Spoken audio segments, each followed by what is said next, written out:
इस वक्त हम मेरठ जेल पे ही मौजूद हैं। सबसे पहले आपको दिखाएंगे कि इसी मेरठ जेल के अंदर साहिल और मुस्कान बंद हैं और जिस तरीके से उनकी रातें गुजर रही हैं, तड़प कर नशे की मांग कर रहे हैं, लेकिन जेल के अंदर उन्हें नशा नहीं मिल सकता, इसलिए उन्हें एक तरीके से कहा जाए कि नशे की लत छुड़ाने के लिए जो डॉक्टरों की टीम है वो भी काम कर रही है। हमारे साथ जो मेरठ जेल के अधीक्षक हैं बीरेश राज शर्मा जी, वो मौजूद हैं। बीरेश जी, किस तरीके की रातें कट रही हैं दोनों की और क्या कुछ देखने को मिल रहा है, क्योंकि लगातार आप सीसीटीवी कैमरे से मॉनिटरिंग भी करते हैं, तो किस तरीके की तड़प उनकी है? देखिए, सबसे ज़्यादा हमारा जो पहलू है जेल में आने के बाद बंदी की सुरक्षा और बंदी की जो दैनिक चर्या है उस पर नज़र रखना। हमारा कहने का मतलब ये है कि हम बंदी की सुरक्षा के लिए जिम्मेदार हैं। हमने इस प्रकार की व्यवस्था की है कि महिला को और महिलाओं से थोड़ा सा अलग रखा जाए। पूर्ण रूप से अलग इसलिए नहीं रख सकते क्योंकि वो एकांतवास हो जाएगा, उसको थोड़ा अलग रखे ताकि और महिलाएं चढ़ाएं नहीं। तथा जो साहिल है उसको पुरुष बैरक में, नए बंदियों की बैरक है उसमें रखा गया है। सुरक्षा की दृष्टि से सीसीटीवी के माध्यम से, स्टाफ के माध्यम से, बंदी रक्षक और डिप्टी जेलर के माध्यम से, तथा मैं स्वयं नज़र रखे हुए हूँ ताकि उनके अंदर, उनके दिमाग में कोई गलत विचार ना आए।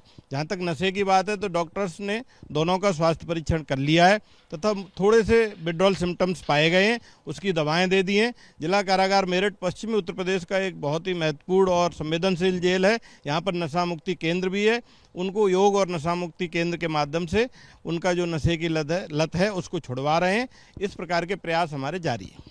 अगर बात की जाए तो जानकारी ये भी मिली है कि मुस्कान ने मांग की थी कि उन्हें एक ही बैरक में रखा जाए।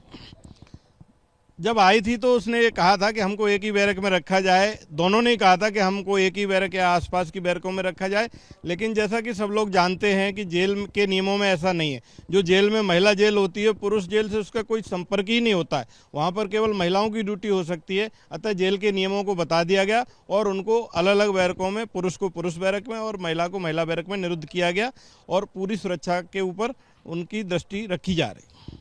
तो क्या कभी ऐसा लगा कि जो मुस्कान है या साहिल है वो रात में सो नहीं पा रहे हैं या उन्हें किसी तरह की कोई दिक्कत हो रही है? उनके चेहरे पर किस तरीके का भाव देखने को मिला?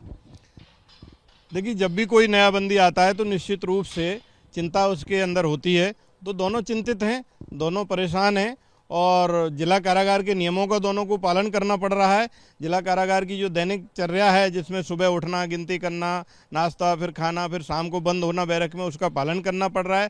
तथा नशा मुक्ति केंद्र के माध्यम से हम लोग उनके ऊपर कड़ी नज़र रखे हुए उनको सुधारने का प्रयास कर रहे हैं। माननीय कारागार मंत्री जी का ये कहना है कि पापी से घृणा मत करो, पाप से घृणा करो। जैसा कि गांधी जी ने कहा था, पाप से घृणा करो, पापी से नहीं। उनको हमें सुधारना है और हमारे लिए इस प्रकार के बंदी आते हैं वो एक चैलेंज होते हैं।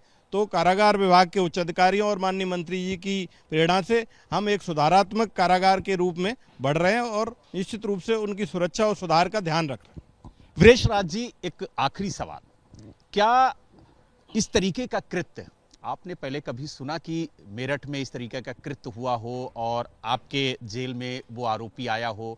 हालांकि आप कई जगह रहे, कई जिलों में रहे, अपने पूरे कैरियर में क्या इस तरीके का कृत्य किया हुआ जो आरोपी है वो जेल में आया? आपने कभी ऐसा देखा और उसके बावजूद भी उनके चेहरे पर कोई सिकन ना हो, कोई पछतावा ना हो? अब मैं सिर्फ इतना कहना चाहता हूं कि लंबे जेल के कैरियर के रूप में कई ऐसे कृत्य आए जो इससे भी ज़्यादा भयानक थे, लेकिन इस पर्टिकुलर केस के ऊपर टिप्पणी करना इसलिए सही नहीं होगा क्योंकि अभी मामला माननीय न्यायालय में विचाराधीन है और माननीय न्यायालय में जो मामले विचाराधीन होते हैं उनके ऊपर हमारा टिप्पणी करना उचित नहीं होगा। अच्छा, क्या कभी किसी चीज़ की डिमांड मुस्कान की तरफ से या साहिल की तरफ से की गई? मुस्कान और साहिल की तरफ से ये कहा गया कि पीसीओ से हम अपने घर पर बात करना चाहते हैं, तो उनको जो पीसीओ के नियम हैं वो बता दिए गए हैं। जिन व्यक्तियों से आप बात करना चाहते हैं उन व्यक्तियों के आईडी और मोबाइल और एफिडेविट्स, मोबाइल नंबर दे दें, आईडी कार्ड ला दें और एफिडेविट्स दे दें, तो आपकी मुलाकात, आपकी पीसीओ के माध्यम से बातचीत शुरू हो जाएगी। नियमानुसार जो अन्य बंदियों के लिए सुविधा उपलब्ध है वो आपको भी रहेगी। एक आखिरी सवाल, क्या अभी तक साहिल या मुस्कान से कोई मिलने आया जेल में? कल तक कोई मिलने नहीं आया। आज मुलाकात हो रही है, आएगा कि नहीं पता नहीं। कल तक किसी ने कोई मुलाकात नहीं की। तो आपने देखा हमारे साथ जो मेरठ जेल के अधीक्षक हैं बृजेश राज शर्मा जी, वो मौजूद थे और उन्होंने बताया कि किस तरीके से मुस्कान और साहिल की रातें कट रही हैं। हालांकि दोनों परेशान हैं क्योंकि दोनों नशे के आदी हैं और उन्हें जेल के अंदर नशा नहीं मिल रहा है। यही वजह है कि उन्हें सुधार गृह में भी रखा जा रहा है ताकि उनके नशे की लत को जो है वो छुड़ाया जा सके। इसको लेकर के डॉक्टरों की टीम भी काम कर रही है, उन्हें दवा दी जा रही है, लेकिन कहीं ना कहीं उन्हें जो नशा है वो चाहिए, क्योंकि सूखा नशा भी जो साहिल है वो करता था, लेकिन जेल की सलाखों के अंदर नशा मिलना मुश्किल है और इसीलिए वो तड़फ रहे हैं। हालांकि जिस तरीके से जो अधीक्षक साहब है उन्होंने बताया कि हमारी पूरी कोशिश है कि जो बंदी यहां पर आते हैं उन्हें सुधारा जाए, क्योंकि जेल का एक नाम सुधार गृह भी होता है और इसीलिए बंदियों पर 24 घंटे सीसीटीवी कैमरे से निगरानी रखी जाती है। उनके सुधारने के लिए तरह तरह के कार्य किए जाते हैं ताकि जो बंदी यहां पर आए वो जब यहां से बाहर जाए तो वो सुधर कर जाए और अपराध से दूर दूर तक उसका कोई वास्ता ना हो। लेकिन जिस तरीके की तड़फ नशे को लेकर के मुस्कान और साहिल की देखने को मिल रही है, उसको देखकर यह कहना गलत नहीं होगा कि आने वाले दिनों में किस तरीके की तस्वीरें देखने को मिलती हैं, ये अपने आप में एक बड़ा सवाल हो।